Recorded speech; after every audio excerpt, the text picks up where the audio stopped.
మేం బరాబర్ పెడతాం, మీరు పెడితే మేం బాజాప్తా తీసేస్తాం. దేశం కోసం పానాలు ఇచ్చిండయ్యా మా దేశ్కి నేత, విగ్రహం పెడితే తప్పేముంది అని ఒగలంటే మీ పార్టీ హైకమాండ్ కు భజన చేస్తందుకే మీ లీడర్ల బొమ్మలు పెడుతుర్రు, మాకు తెలియదా అని ఇంకొకలన బట్టే. ఇగో ఇట్లా మాటల తూటాల నడుమ మొత్తానికి అలా రాజీవ్ గాంధీ విగ్రహాన్ని ఓపెనింగ్ చేసి ఇంకో కొత్త ముచ్చట కూడా చెప్పుకొచ్చింది ఇట్లా. సచివాలయం ముంగట రాజీవ్ గాంధీ విగ్రహం పెడుతురని తెలిసిన నుంచి పంచాయత్ మోపైంది కదా.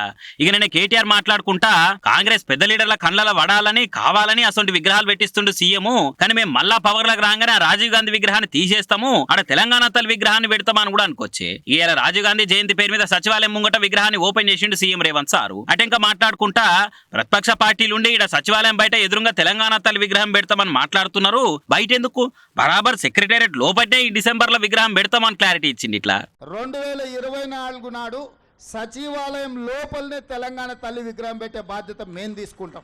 డిసెంబర్ 9, 2009 నాడు యూపీఏ చైర్పర్సన్ శ్రీమతి సోనియా గాంధీ గారి నాయకత్వంలో ఈ దేశ ప్రధానమంత్రి మన్మోహన్ సింగ్ గారి కేబినెట్ మంత్రివర్గం శ్రీ చిదంబరం గారు తెలంగాణ రాష్ట్ర ఏర్పాటు ప్రకటనను డిసెంబర్ 9 నాడు ప్రకటించారు. ఇదే కాకుండా మన నాయకురాలు శ్రీమతి సోనియా గాంధీ గారి జన్మదినం కూడా డిసెంబర్ 9. ఖచ్చితంగా తెలంగాణ తల్లి విగ్రహం సచివాలయం బయట కాదు, సచివాలయం లోపల తెలంగాణ తల్లి విగ్రహాన్ని ప్రతిష్ఠించే బాధ్యత నేను మా మిత్రుడు భట్టి విక్రమార్క గారు తీసుకుంటాం. హైదరాబాద్ నగరంలో మా హనుమంతన నాయకత్వంలో ఈ కార్యక్రమాన్ని చేపడతాం.